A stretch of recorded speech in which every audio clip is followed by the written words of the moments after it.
Cindy Purnamasari, istri yang disekap suami dan ditelantarkan hingga tewas di Palembang, Sumatera Selatan, Sumsel, ternyata mengidap sakit kanker paru-paru. Polisi menduga, pemicu kematian korban karena kondisi kanker paru-paru yang parah dan tidak mendapatkan perawatan dari suaminya, WS.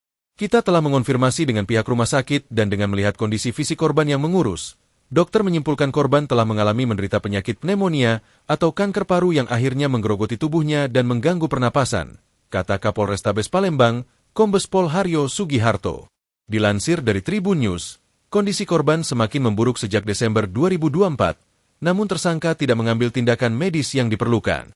Di hadapan polisi, pelaku mengaku emosi karena korban menolak berhubungan intim. Penolakan itu, kata pelaku, bukan pertama kali. Hal itu memicu pertengkaran dan akhirnya pelaku enggan merawat korban. Permintaan ini sudah seringkali ditolak korban sebelum kejadian, karena kondisi fisik korban yang tidak memungkinkan. Karena ditolak korban itulah, kemudian tersangka membiarkan korban dalam kondisi lemah. Ungkapnya, dalam konferensi pers di Polrestabes Palembang, Selasa. Tersangka hanya meletakkan makanan di samping tempat tidur korban tanpa menyuapinya, meskipun korban dalam keadaan lemah. Akibatnya, kondisi Cindy semakin memburuk hingga tubuhnya kurus dan tidak terawat.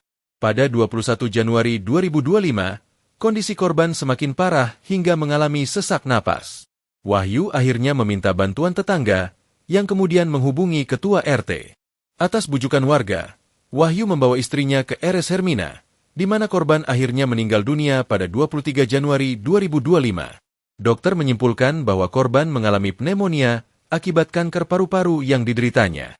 Hasil visum menunjukkan tidak ada tanda-tanda kekerasan pada tubuh korban.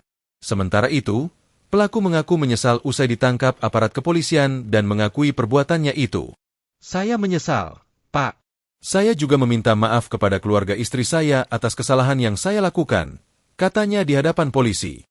Download Tribun X sekarang. Menghadirkan lokal menjadi Indonesia.